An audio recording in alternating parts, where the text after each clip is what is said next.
اعوذ باللہ من الشیطان اللعین الرجیم بسم اللہ الرحمن الرحیم الحمد لأہلہ والصلاة علی اہلہا اما بعد ماہ مبارک شعبان المعظم کے فضائل اور اعمال کا بیان آپ کی خدمت محترم میں، اور یقیناً مسلسل روزوں کا ثواب بھی اور مسلسل ماہ مبارک شعبان کی نمازوں کا بیان بھی، مگر مناجات کے کچھ کلمات کے ساتھ آج پھر آپ کی خدمت میں ارشاد فرماتے ہیں مولا امام متقین علی ابن ابی طالب علیہ الصلاۃ والسلام، ارشاد فرماتے ہیں اس مناجات میں کہ الہی اعوذ بک من غضبک وحلول سخطک، الہی میں تیری پناہ مانگتا ہوں تیرے غضب سے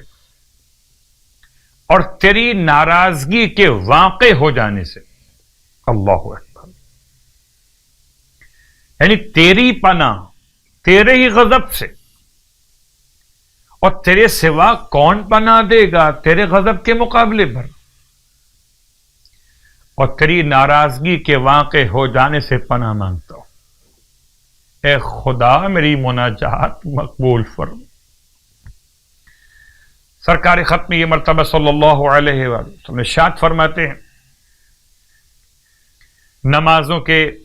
ثواب کو بیان کرتے ہوئے آج کی رات کی نماز 10 رکعت ہے،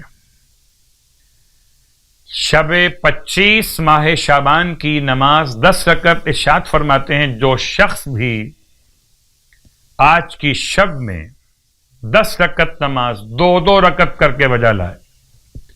طریقہ نماز کی ہر رکعت میں الحمد کے بعد سورہ تکاثر کو ایک بار پڑھے، زبانی یاد نہ ہو تو دیکھ کے پڑھ لیجیے،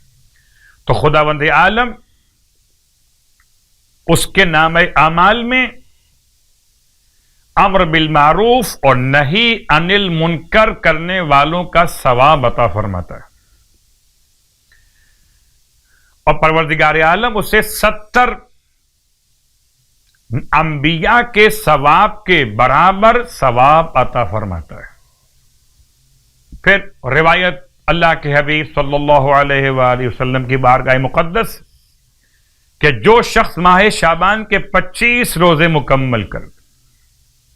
تو خدا اند عالم اسے نفاق سے بیزاری